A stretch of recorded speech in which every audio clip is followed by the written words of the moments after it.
Subito con Federico Simeoni, responsabile, capogruppo di Patria Furlane in Consiglio provinciale. Allora Simeoni, io ero presente al Consiglio provinciale quando lei ha proposto una mozione che però, come si dice in questi casi, è caduta. No, non è caduta, c'è stato l'impegno da parte dell'amministrazione e degli altri gruppi a rivalutarla, a ridiscuterne nelle commissioni per poi ripresentarla.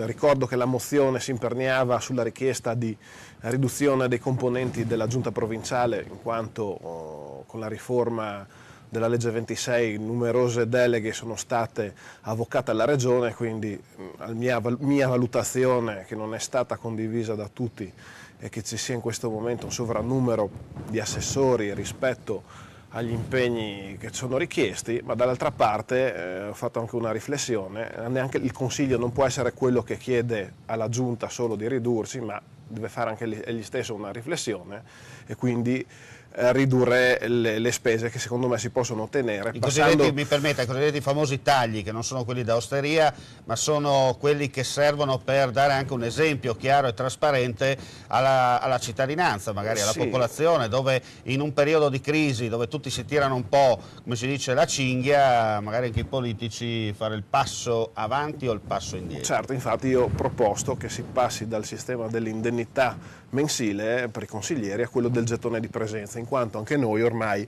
non avremo questa necessità di riunirci così frequentemente in commissioni, in consigli, sarà un impegno più diluito nel tempo, quindi ritengo che il gestore di presenza sia più che compensativo per l'impegno che dovremmo profondere. Anche qui non c'è stata condivisione, però piuttosto che vedermi bocciata questa cosa, c'è stato l'impegno di ridiscuterle nelle sedi appropriate. Adesso io spero che ci sia la coerenza, onesta morale da parte dei miei colleghi ad andare fino in fondo. Senta, il Presidente Fontanini ha fatto chiare lettere, nel senso che ha anche dichiarato alla nostra televisione che lui continuerà ad andare avanti per la sua strada fino a scadenza naturale, cioè maggio 2018 per quanto riguarda la provincia. Una provincia che sarà azzoppata comunque nel corso del periodo, perché abbiamo capito subito una cosa, che comunque vada al referendum la regione va avanti per la sua strada. Sì, anche perché ormai la riforma dello statuto è stata scritta, quindi indipendentemente dal referendum lo statuto come è stato modificato rimane, le province, unico caso in Italia, da noi spariranno. Pertanto, se dall'altra parte Fontanini fa una battaglia politica che io condivido, però se la battaglia politica si fa, bisogna anche dall'altra parte dare un segnale, io ritengo, di sobrietà, quindi per rimanere lì fino all'ultimo, battagliare, se vogliamo fare dissenso nei confronti della Presidente Serracchiani, ma almeno riduciamoci qualcosa. Mi permetta di dire però questo, Simeoni: è vero che siamo una regione autonoma, gente speciale e via dicendo, però è anche vero che l'Italia fa parte del Friuli Venezia Giulia, oppure guardiamo ancora il pelo nell'uovo, il Friuli Venezia Giulia fa parte dell'Italia. Dunque questo cosa vuol dire? Che non siamo il Trentino Alto Adige, di conseguenza italians quando arrivano fanno sempre danni, nel senso che tutto è possibile e niente è impossibile. Ma qui siamo bravissimi a tagliarci gli zebedei da soli, perché gli strumenti per applicare l'autonomia li avremo, non abbiamo il coraggio, oppure se lo facciamo per pasticciare, dimostrare ai padroni di Roma che vogliamo essere qualcosa più bravi di loro, ma solo nel far pasticcio. Insomma, nessuna novità sotto l'urbe, viene da dire.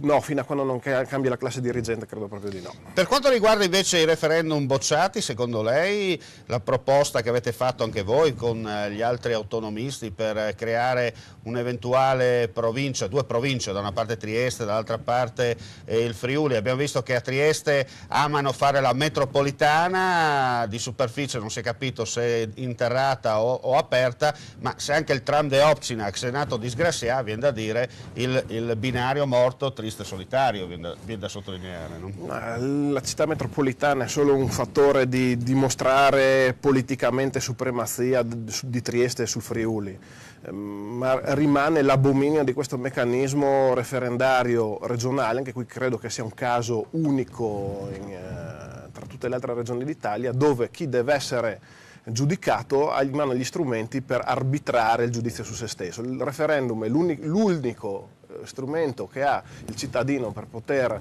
decidere qualcosa, qui da noi c'è l'arbitro che da solo decide su se stesso, quindi credo una cosa totalmente fuori senso. E la moviola in campo la praticano i consiglieri regionali? Purtroppo. Su ambi gli schieramenti, viene da dire. Consiglieri regionali che anche su fatti rilevanti come quelli della sanità, quello del ciclo idrico integrato, hanno anche avuto in passato interessi personali diretti sopra, quindi sì, credo che il giudizio sia ampiamente viziato.